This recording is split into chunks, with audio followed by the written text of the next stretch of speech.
I'm Rosie Hardy. This is Rosie Hardy Gardening.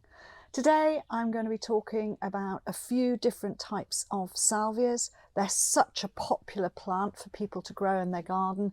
They flower for such a long period of time, through the early spring right the way through to the autumn. So you can get some really cracking forms, wonderful colours.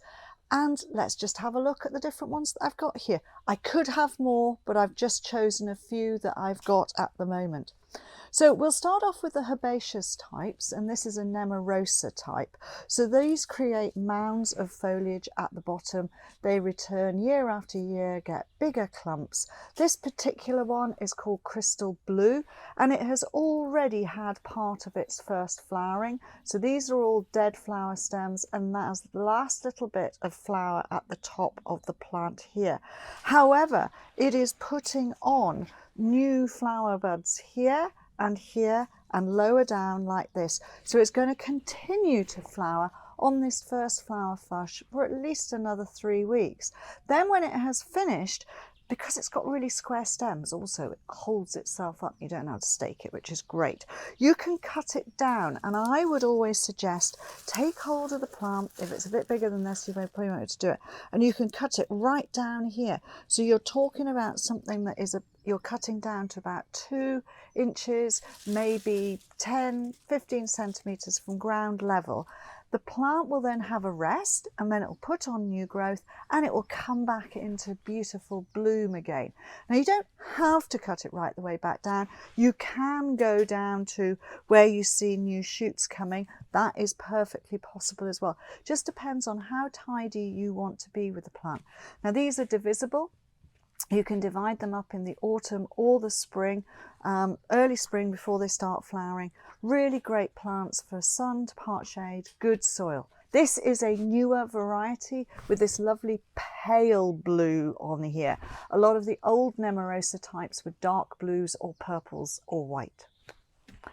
That is crystal blue. Now there has been a lot of breeding recently on different varieties which are shrubby, which can be grown in containers or in the border. Now this is 2 plants of exactly the same plant, and you would look at this with these completely purple flowers here and go, how on earth is that something called amethyst lips? And then you look at this plant here and you can see that it has white and purple, and that is what it does. So there's been a lot of breeding. The initial one of the lip series was hot lips, and hot lips is the red and white, and then they've been breeding them, and you have got purple ones, pink ones, all sorts of different colours depending on the tone of colour that you want to have in your garden. So why do they suddenly go all single tone? And they can be either the dark colour, all one tone, or they can be completely white, and it won't be the whole bush. It will be one stem here or one stem there. It all has to do with the temperature at when the buds were initiated. So when the buds were initiated, right down at this stage, it was very cold here. In the UK this spring it has been cold. The nighttime temperatures have been cold, and it has meant that the plant has stayed with the dark colour. As soon as we start to get a little bit of temperature height and the tunnels get warm, then they start to go into their proper coloration. If it then becomes really warm, they will go into having completely pure white ones.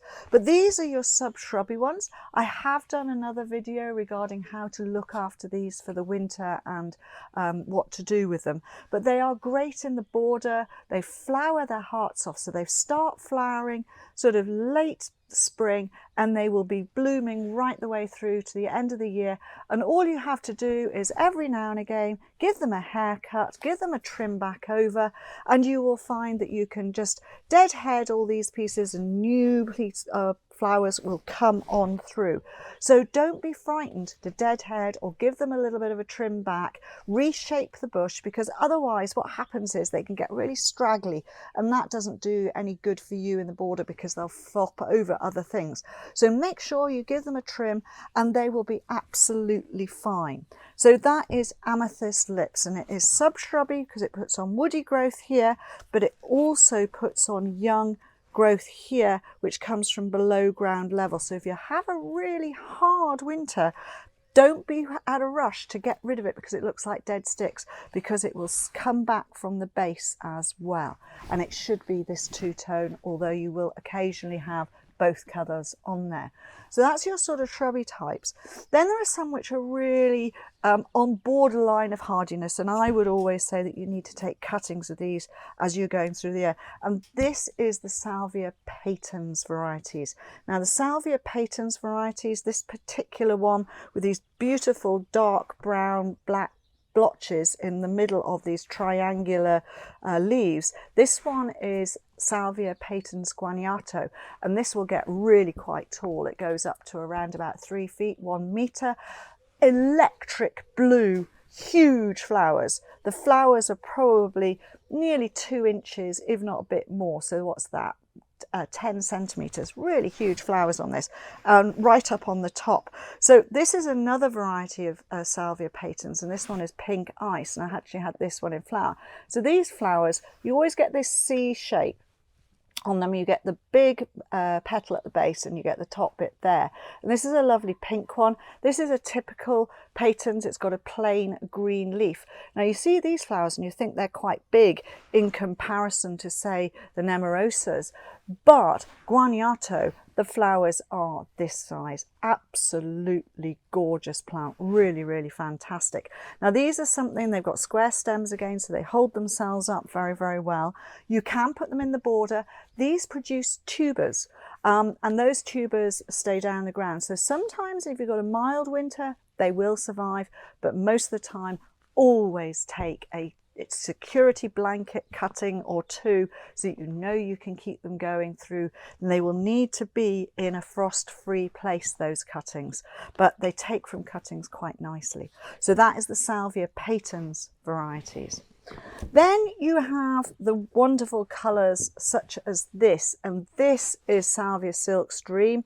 Beautiful big flowers. When you look at the salvias, they're all the same shape flower. They've always got this lovely big lip at the bottom, and when you look really closely to this, you'll be able to see that the flowers are always the same shape. They've got that hook top which holds all of the stamens and the sexual parts of the plant, and then you have this big bottom landing strip really for the insects to land on and go in and see. So this is a beautiful form. I've got one here, and it is a cracking plant. So it gets really, really large, and it is one that spreads out and really good. But these coral flowers on the top are beautiful. It's a much older variety. There are new varieties coming through, but it's still a good old variety. Woody again at the base and going out with these amazing branches, going up to probably about 1 meter, so 3 feet, and outwards probably to exactly the same. So you could container or put it in to the garden, but do be aware that this one again is on the half hardy side, but these tiny little pieces, you can take those as cuttings. So again, you could do it as cuttings, or if it's in a container, you just take the container inside. But isn't that the most gorgeous colour? It's really, really wonderful. And then the last, oh no, I've got 2 more. One that looks completely different from all the other ones, and this one is Salvia nutans. Salvia nutans has huge big leaves, really huge big leaves, which make a clump down at the bottom here. And then these stems go up and you get these amazing drooping over flower heads. It's only literally just started to flower. So it's going to be a lovely strong blue all the way through here, hanging down, and again, holding square stems, a bit like rigid iron, you know, they just hold themselves there. Beautiful drooping, completely different style on this particular plant. This one is herbaceous and it grows on really well. It's got more flower buds coming down here lower on, so it's going to continue flowering right the way through. And as with a lot of these salvias, they are really good pollinator friendly plants. All of the insects love going to them, so they're great for lots of nectar for all those insects.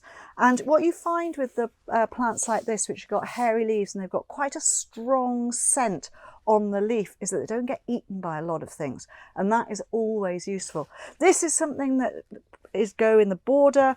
It's going to be something that you could put near the front of the border because the foliage stays low and you've only got a small amount of flowers here. So it's one of my see-through transparent plants. I think it's wonderful because you don't really see the green stems, and then you see these beautiful purple heads at the top there. So I would put it at the front of the border. It likes quite a sunny spot, moderate soil, and then it will die back down like a normal herbaceous perennial, and then you can lift it and divide it. Really good. So that is Salvia nutans. So the last one, because all the others have been in shades, and I've said we've got pinks and whites and everything else. So the last one I've got here, not in flower at the moment. This is going to flower mid-end of summer. Huge big flowers, big clumps this is going to make. Salvia glutinosa. Salvia glutinosa is a spreader. So this is the old wood here, and it is branching and making good clumps there, but the new stuff is coming here. And what it will do is you plant it one way and it will creep and make a really good ground cover to start off with. And then the foliage will get to somewhere around about 18 inches, 45 centimeters, big foliage, big clump, always slightly limey green leaves. It is something that will tolerate sun and shade and dry soil. So a very, very useful plant. And then when the flowers come out, they're a lovely soft yellow, which means that in a shady spot, very, very useful. And in drier conditions, it doesn't spread quite so much.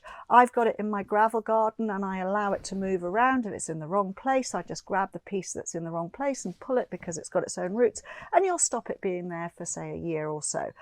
Very easy to divide. It's a species, so it will come true from seed, and just a fabulous other addition to put in a dry, shady spot. There aren't many plants that flower in the summer, so these are really good from that point of view. So hopefully that has introduced you to one or two different forms, and so that you can understand the different salvias. There is a salvia out there for you. Some are low, some are tall, some are spreading, some are vivid colours, some are softer colours. And they can grow in containers, they can go in the garden. Thank you very much for watching, and please do subscribe to the channel.